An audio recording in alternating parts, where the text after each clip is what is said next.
नमस्कार दोस्तों, the education power channel पर आपका स्वागत है। शिक्षा विभाग से जुड़ी एक और अपडेट लेके आया हूं दोस्तों। आज के वीडियो में मैं आप लोगों को चार्ट के माध्यम से शिक्षकों को कितना वेतन मिलेगा, विशिष्ट शिक्षकों को कितना वेतन मिलेगा, विशिष्ट शिक्षक बनने के बाद लाभ होगा या हानि होगा, इसकी मैं पूरी जानकारी दूंगा दोस्तों। उससे पहले जो विशिष्ट शिक्षक नियमावली का पॉइंट नंबर 8 है, एक बार मैं उसका पुनरावृत्ति करना चाहूँगा। उसके बाद मैं आपको ये चार्ट के माध्यम से बताऊँगा। तो चलिए शुरू करते हैं आज का वीडियो। जैसा कि आप देख पा रहे होंगे, बिहार गजट असाधारण अंक बिहार सरकार द्वारा प्रकाशित 26 दिसंबर 2023 विशिष्ट शिक्षक नियमावली 2023 के बारे में कुछ लिखा गया है। विद्यालय अध्यापक के समान सभी शिक्षकों को बनाने हेतु विशिष्ट शिक्षक नियमावली बनाई गई है। उसी के तहत जो विशिष्ट शिक्षक है उनको कितना वेतन मिलेगा उसके बारे में पॉइंट नंबर 8 में दिया हुआ है दोस्तों। 8 नंबर पॉइंट का जो 1 नंबर है उसमें दिया हुआ है विशिष्ट शिक्षक स्थानीय निकाय नियमावली 2020 के तहत उन्हें प्रदान किए गए पूर्ण वेतन संरक्षण यानी पे प्रोटेक्शन का लाभ मिलेगा। ये लिखा हुआ है दोस्तों कि पे प्रोटेक्शन का आपको लाभ मिलेगा ही मिलेगा। दूसरा नंबर पॉइंट है, इसके अलावा इस नियमावली के प्रभावी होने पर उनका वेतन फिटमैन मैट्रिक्स के अनुसार दे होगा। पे प्रोटेक्शन तो मिलेगा ही, उसके बाद जब ये प्रभावी हो जाएगा यानी नियोजित शिक्षक जब विशिष्ट शिक्षक बन जाएंगे उनको जो वेतन मिलेगा फिटमैन मैट्रिक्स के अनुसार दे होगा। अन्य भत्ते राज्य सरकार द्वारा प्रचलित दरों के अनुसार दिया जाएगा। अब ये 8.1 और 8.2 जो विशिष्ट शिक्षक नियमावली में दिया हुआ है कि पे प्रोटेक्शन का लाभ यानी वेतन संरक्षण का लाभ और फिटमैन मैट्रिक्स के अनुसार लाभ, वो कितना लाभ होगा, अब वो चीज़ हम लोग एक चार्ट के माध्यम से देखेंगे दोस्तों। जैसा कि आप देख पा रहे होंगे 2003 के जो नियोजित शिक्षक हैं उनको पे प्रोटेक्शन के बाद कितना लाभ मिलेगा या कितना पेमेंट मिलेगा या फिटमेंट मैट्रिक्स के अनुसार उनको कितना पेमेंट मिलेगा। तो एक बारी आप जान जाइए कि जो 2003 के जो नियोजित शिक्षक हैं उनका मूल वेतन 30,420 रुपया है और उनका जो 50% डीए के हिसाब से 15,210 रुपया होता है।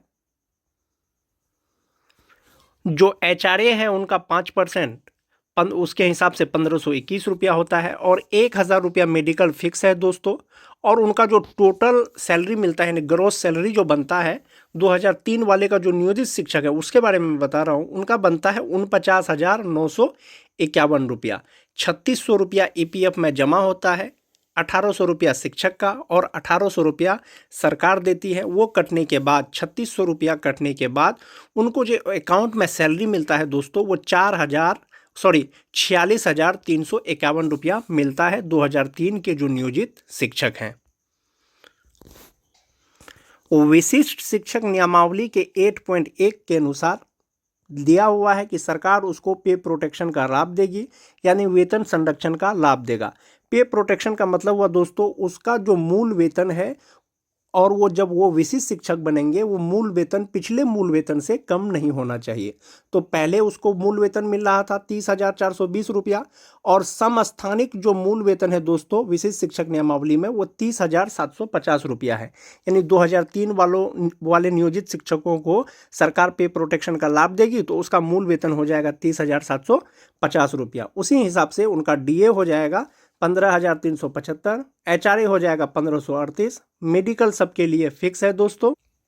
जो उनका ग्रॉस सैलरी होगा वो 55,121 रुपया होगा। यानी सरकार जब वेतन संरक्षण का लाभ देगी 2003 के नियोजित शिक्षकों को उसका ग्रॉस सैलरी 15,121 रुपया होगा और उनके अकाउंट में 44,020 रुपया क्रेडिट होगा। यानी पहले उनको मिल रहा था 46,351 रुपया अकाउंट में और ईपीएफ अकाउंट में 3,600 रुपया जमा होता था। लेकिन अगर सरकार फिटमेंट मैट्रिक्स का लाभ नहीं दे करके सिर्फ पे प्रोटेक्शन का लाभ देती है तो उनके अकाउंट में मिलेगा 44,020 रुपया और एनपीएस के अकाउंट में जमा होगा दोस्तों 11,101 रुपया।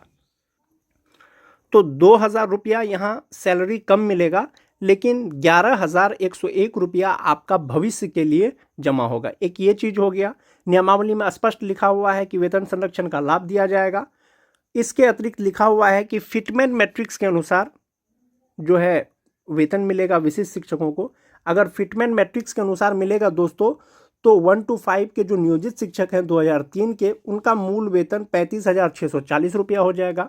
उसी तरह से उनका डीए 17,820 रुपया हो जाएगा, एचआरए 1782, मेडिकल सबके लिए फिक्स है दोस्तों 1,000 रुपया, और उनका जो ग्रोस सैलरी होगा दोस्तों वो 63,726 रुपया होगा, और जो उसको अकाउंट में क्रेडिट होगा 50,866 रुपया क्रेडिट होगा, यानी उनको अकाउंट में मिलेगा, और 12,860 रुपया उनका एनपीएस अकाउंट में जमा होगा, यानी भविष्य के लिए जमा होगा। तो 2003 वाले जो नियोजित शिक्षक हैं दोस्तों, उनके वेतन में दो चीज़ हो सकता है, या तो उनके वेतन में 2,000 का कमी हो जाएगा, या तो उनका वेतन 4,000 से 5,000 रुपया बढ़ जाएगा, और एनपीएस जो भविष्य के लिए जमा होता है दोस्तों ईपीएफ में या एनपीएस में, उनका अभी 3,600 रुपया जमा होता है, लेकिन जब वो विशिष्ट शिक्षक बन जाएंगे तो 3,600 से सीधा 11,101 रुपया पर मंथ उसका जमा होगा। और अगर सरकार फिटमेंट मैट्रिक्स का लाभ देगी तो वेतन बढ़ जाएगा और 12,860 रुपया वैसी स्थिति में जमा होगा। ये तो हो गया 2003 वाले जो नियोजित शिक्षक हैं। जो 2013 के नियोजित शिक्षक हैं उनका मूल वेतन संभवतः 27,010 रुपया होना चाहिए, और उनका जो डीए होगा 50% के अनुसार 13,505 रुपया होगा, और एचआरए 1,351 रुपया होगा, और मेडिकल 1,000 रुपया फिक्स है। उनका जो ग्रॉस सैलरी है दोस्तों, यानी 2013 वाले जो नियोजित शिक्षक हैं टीटी वाले, उनका जो ग्रॉस सैलरी है वो 44,666 रुपया है। 3,600 रुपया उनका ईपीएफ में कट करके उनको 41,066 रुपया उनके अकाउंट में मिलता है। तो 3,600 भविष्य के लिए जमा होता है, लेकिन अकाउंट में उसको 41,066 रुपया मिलता है। सरकार अगर पे प्रोटेक्शन का लाभ देगी, यानी वेतन संरक्षण का लाभ देगा, वेतन संरक्षण का लाभ मतलब मूल वेतन पिछले मूल वेतन से कम नहीं होना चाहिए, तो विशिष्ट शिक्षक नियमावली के अनुसार 27,010 रुपया का जो समस्थानिक मूल वेतन है वो 27,320 रुपया है।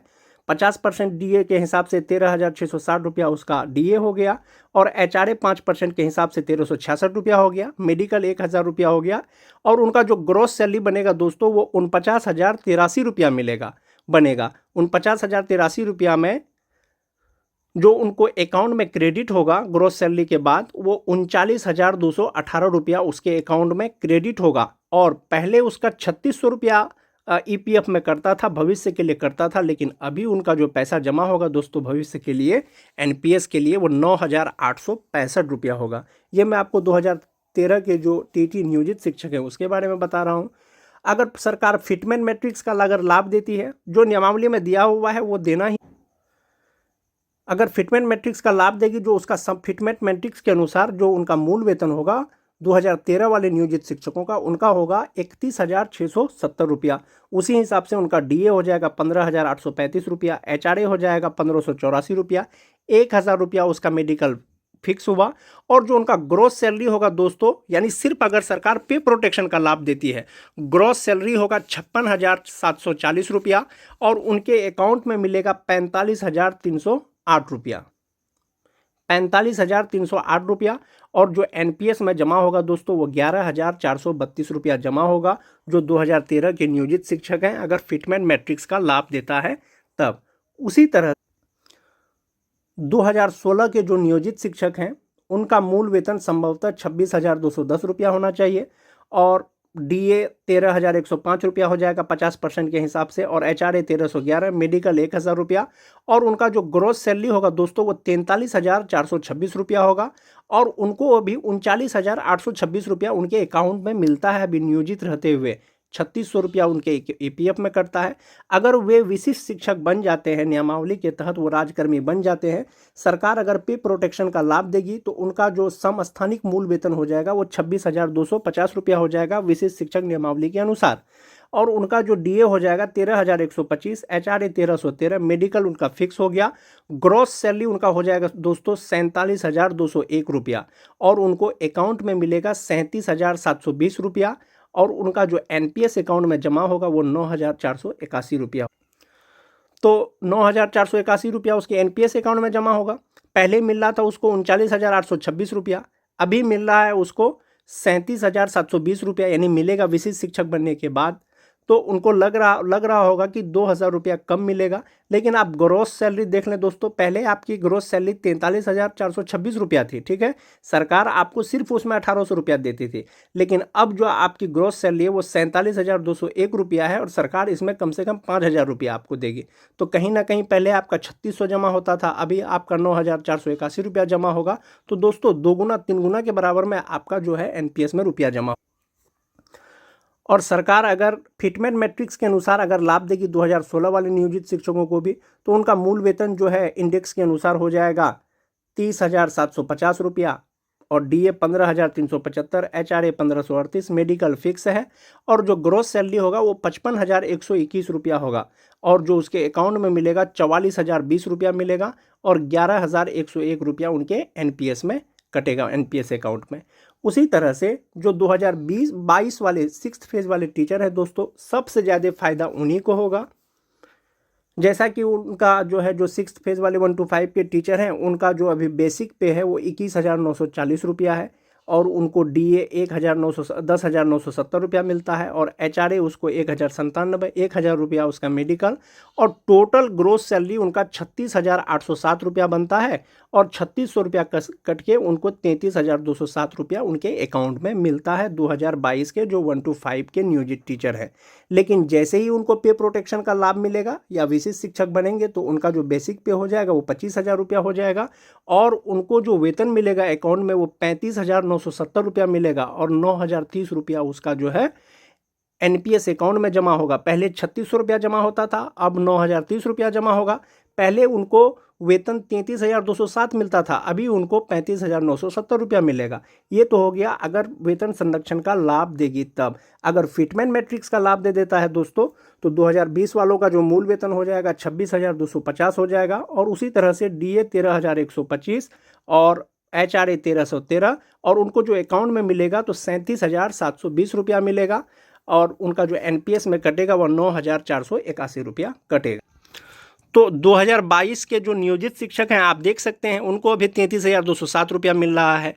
अगर 25,000 रुपया बेसिक पे होगा तो 35,970 रुपया मिलेगा। अगर फिटमेंट मैट्रिक्स का लाभ मिलेगा तो 37,720 रुपया मिलेगा। तो 6th फेज के जो नियोजित शिक्षक हैं उसको कहीं से भी 1% घाटा नहीं है दोस्तों। पहले उनका 3,600 यानी अभी उसको 3,600 रुपया जमा होता है उनका भविष्य के लिए, लेकिन जैसे ही वो विशिष्ट शिक्षक बनेंगे 9,000 प्लस रुपया जमा होगा। तो एक बारी हम लोग फिर से ये चार्ट को देखते हैं ग्रोस पे का। जैसे जो 2003 के नियोजित शिक्षक हैं अभी उनके अकाउंट में 46,351 रुपया मिल रहा है। पे प्रोटेक्शन का लाभ अगर सरकार देगा तो 4,420 रुपया मिलेगा। तो आप ये मन में सोच सकते हैं कि हो सकता है आपका यहाँ पर क्या 2,000 रुपया या 2,500 रुपया या 2,300 रुपया आपको कम मिल रहा है, ऐसा आपको लग रहा होगा। और यदि फिटमेंट मैट्रिक्स का लाभ देगा तो 50,866 रुपया हो जाएगा। आप ग्रॉस सैलरी में देखें 49,951 रुपया और यहाँ पर ग्रॉस सैलरी आपकी 55,121 रुपया है। तो 6,000 का डिफरेंस दोस्तों यहीं पर हो गया।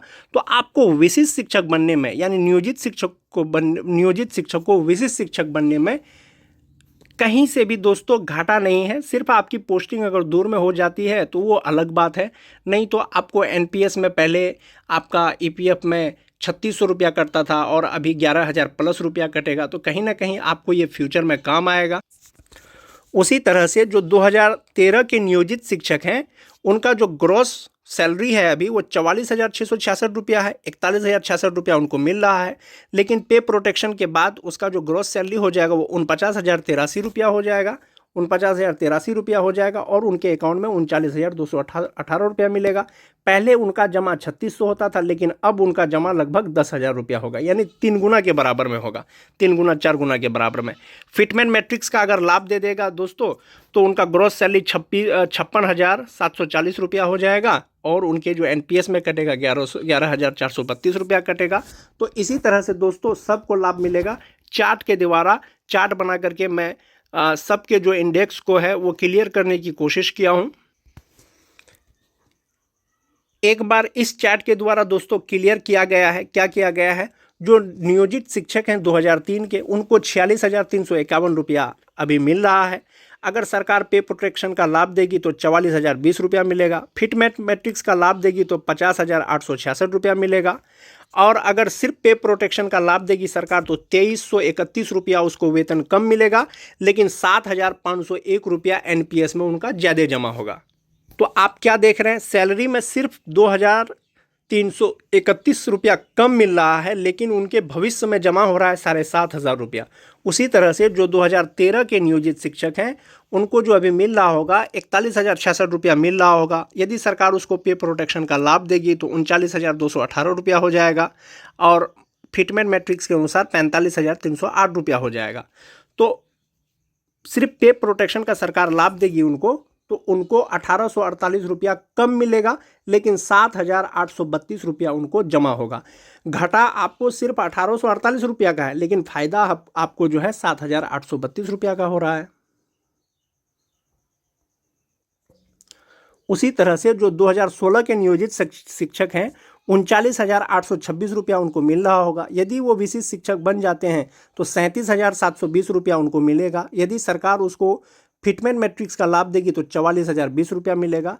यदि सरकार सिर्फ पे प्रोटेक्शन का लाभ देगी यानी वेतन संरक्षण का लाभ देगी तो उनको जो सैलरी मिलेगा वो 2,106 रुपया कम मिलेगा, लेकिन उनके एनपीएस में 7,501 रुपया जमा होगा। यानी लॉस हो रहा है 2,106 रुपया का और फायदा हो रहा है 7,501 रुपया का। तो कहीं ना कहीं दोस्तों 5,5500 रुपया उनको ज़्यादा मिलेगा।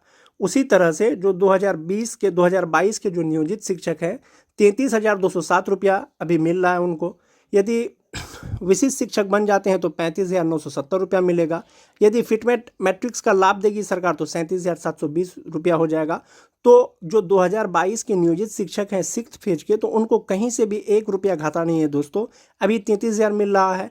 विशिष्ट शिक्षक बनेंगे 35,000 मिलेगा। फिटमेंट मैट्रिक्स का लाभ मिलेगा तो 37,000 मिलेगा। अभी उनका जमा 3,600 रुपया हो रहा था। यदि विशिष्ट शिक्षक बनेंगे तो 5,881 रुपया ज़्यादा मिलेगा। और ख़ास करके जो 6th फेज में बीएड वालों का दोस्तों चयन हुआ है, यानी नियोजित शिक्षक हैं 2022 में जिनका चयन हुआ है, तो उनको भी जो है वेतन बढ़ जाएगा। जैसे वो लोगों का अभी फिक्सेशन नहीं हुआ होगा 1 to 5 का जो ग्रेड पे है वो नहीं मिल रहा होगा बीएड वाले को, लेकिन जैसे ही वो विशिष्ट शिक्षक बनेंगे नियोजित शिक्षक से, जैसे ही वो विशिष्ट शिक्षक बनेंगे तो उनका जो है 35,970 रुपया उनको उनके अकाउंट में मिलेगा, यानी उसका पेमेंट हो जाएगा। और सरकार अगर फिटमेंट मैट्रिक्स का लाभ देगी तो 37,770 रुपया हो जाएगा। तो ये मैंने चार्ट के द्वारा दोस्तों आपको बताने का कोशिश किया, यानी सरकार अगर नियमावली में दिया हुआ है कि आपको फिटमेंट मैट्रिक्स का भी लाभ मिलेगा और पे प्रोटेक्शन का भी लाभ मिलेगा। यदि सरकार फिटमेंट मैट्रिक्स का लाभ देने से पीछे हटती है और आपको सिर्फ पे प्रोटेक्शन का लाभ देगा तो आपको सैलरी में, और 2022 वालों को तो दोस्तों हर तरीके से लाभ ही लाभ है, चाहे वो डीएलएड वाले हो चाहे वो बीएड वाले हो, सबका वेतन बढ़ जाएगा। तो ये चार्ट के द्वारा सभी कैटेगरी के विशिष्ट शिक्षकों को कितना वेतन मिलेगा नियोजित से विशिष्ट बनने के बाद वो मैंने आपको बताया है दोस्तों। वीडियो अगर अच्छी लगे तो लाइक और शेयर जरूर कर दें। जो लोग मेरे चैनल को सब्सक्राइब नहीं किए हैं सब्सक्राइब कर दें और बेल आइकन को जरूर दबा दें, ताकि शिक्षा विभाग बिहार सरकार से जुड़ी कोई भी अपडेट आपको पहले मिल सके, समय से मिल सके। आज के वीडियो में बस इतना ही। धन्यवाद।